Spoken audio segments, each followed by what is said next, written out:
G'day viewers, I've got the Frigidaire out here. Ran it for 24 hours. It ran pretty good. Got a full coil of frost and actually quite cold. The guy I got it from wasn't kidding when he said use it as he's using it as a freezer. Yeah, it just got really cold. I had to turn it down. And it was cycled once and it was really good. It seems to I want to just get this looked at though. I want to look at this thermostat. Because it shouldn't really be acting as a freezer as such. I suspect this could be faulty. The board-on tube could be well, it looks fine. It could be breached somewhere or have a little small pinhole and the gas is leaked out of the board-on tube. That could be a possibility because the yeah, I got a bit suspicious when the guy said he was using this as a freezer. It's not really supposed to happen with a fridge. But I've hosed it all out, washed all the coil, I washed the compressor down, blew all the electrical, the relay and everything. That's all been blown completely dry. I blew the terminals of the compressor dry, straightened out some back pins on the coil. I can see through that quite clearly now. This system's going to work much more efficiently. But this thing actually did work quite well, so it has got a full charge of R12 in it. My next plan of attack now is I put a I kept the Bakelite plug for something else because I don't want that to get broken. So I'm going to put a normal modern plug on that. I'm going to get this up on the stand again on the bricks or something a bit higher I can work on it. I'm going to seal up those terminals on the compressor. Seeing it's got a full charge, amazingly, yet the compressor's leaked oil a bit. I just wonder if General Motors overcharged these, knowing that was going to happen sometime in the future. I don't know. It's a bloody miracle, but that's all I can tell you. And it definitely has not had a regas. There's no modern service valves on this thing at all. It's all factory. So it's been washed inside and out, scrubbed that down with a towel. That's, you see that paint's coming off, that's just the sun over the years. I'm going to buff this and this might be more of a challenge to repaint because I'm going to mask off all this trim. I don't really want to take this off and damage it. But it's been washed inside and out, nice and clean. I blew the light socket out, blew out the switch and blew all the electrics out just to make sure they're going to dry ASAP. I don't want, it's more so for corrosion, that's why I blew them dry quick.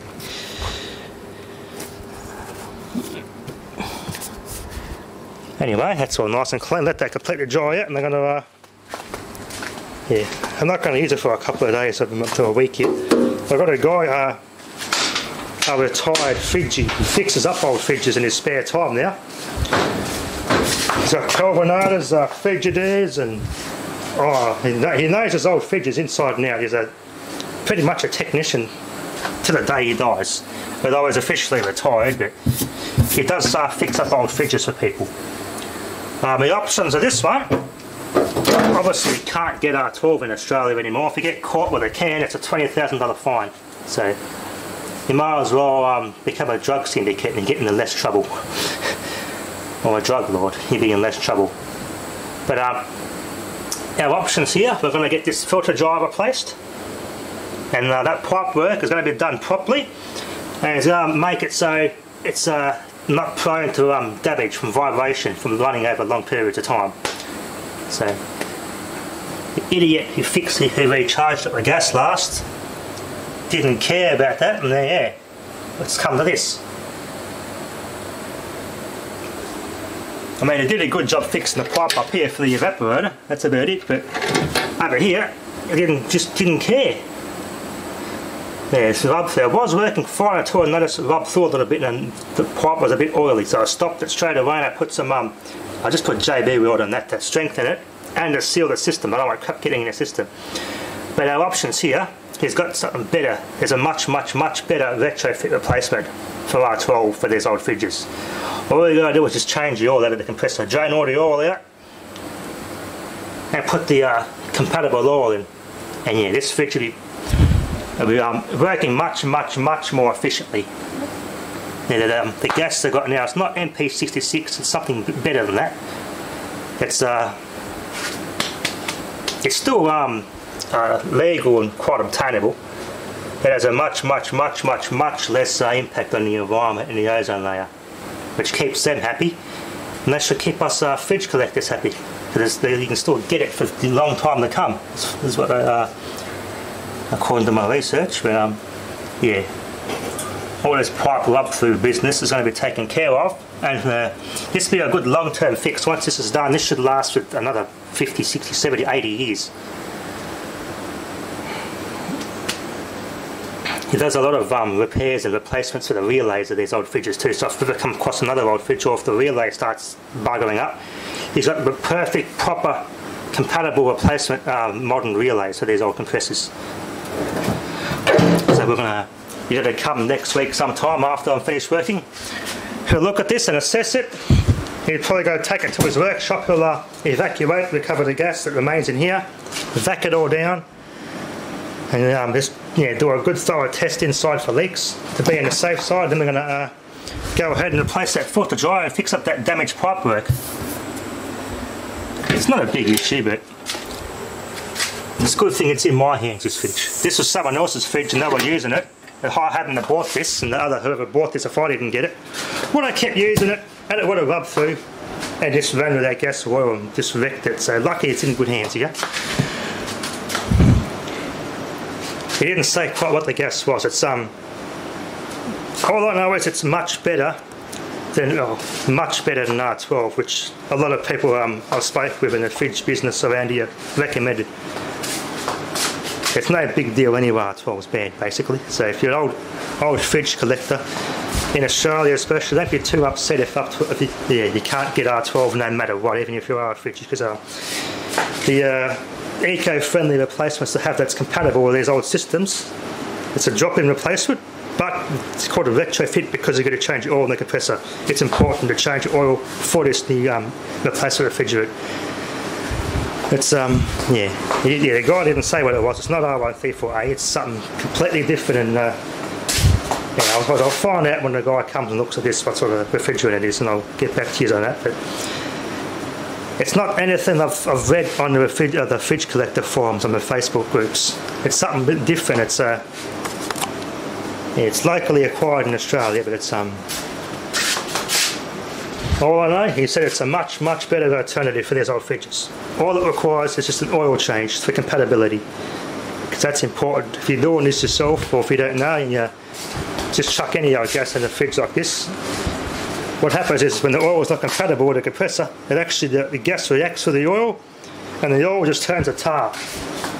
And then this welds the compressor solid, and also blocks up the lines and everything else, and just wrecks the system. So it's very important that correct compatible oil is used with the correct refrigerant being used.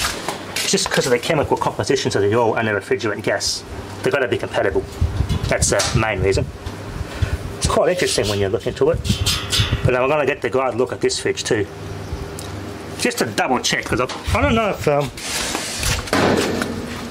it was had a full core of frost, but it was cycling off much longer than what it was supposed to. If this is completely frosted up totally, it should have shut off earlier than what this is set to. So I'm going to get him just to look at this.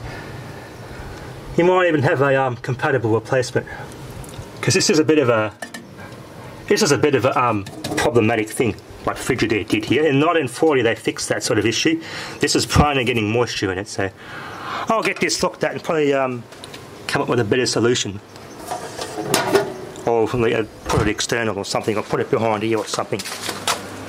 Yeah, there's a way, just to make this thing more less prone to getting water in here. Then that's the only flaw with these old Frigidaires before 1940 is the how they did the thermostat. But I'm going to get that looked at just to be sure. He'll be able to tell me. He's a pretty switched on guy. He lives and breathes antique fridges now. He's got a nice workshop full of antique fridges, which he, I think him and his wife restore them. He's pretty interesting guy. He's started up an appliance and fridge repair business probably 40 years ago. Been quite a good dealings with his business in the past, and bought all the fridges off him in the past. His business is still going, but his apprentice at the time years ago is now running the business. But as I said, that business can't do old fridges anymore because they're overwhelmed fixing up new Chinese shit for people's warranty returns and things like that. Well, at least I got in touch with the original guy who founded the business, and he's still kicking around fixing old fridges for people, so it's good. Anyway, that'll be enough for now. That's my plan of attack. So it's going to be a much more better, much more efficient fridge than it already originally was. So can't wait. This is all nice and up to full specking, and I'll start using it then once it's all fixed. And I'll empty out this fridge, defrost it, and start using this fridge again. What I want to do, I want to look at the meter miser on this fridge too, and seal up the terminals just for good measure, just to be on the safe side. I'm a bit wary of the meter miser compressors with their oily bases. I don't like that. I'm not going to leave it like that. So they're working good now. I'm going to fix it now before it becomes a problem sometime in the future. Because yeah, the way these compressors work, they're backwards. The upper shell of the compressor, the actual compressor housing shell itself, is a high pressure side, which is only on these fridges. Charging and working with these is a bit more of a challenge than regular fridges. This has all been nice and clean. I gotta get this paper wet, so to chuck it out in the sun as quickly as I could to dry. It's quite a hot day today. There's a number here, 5404194 Frigidaire, 3rd of the 1st, 1939. There we go. Cool. Anyway, thanks for watching.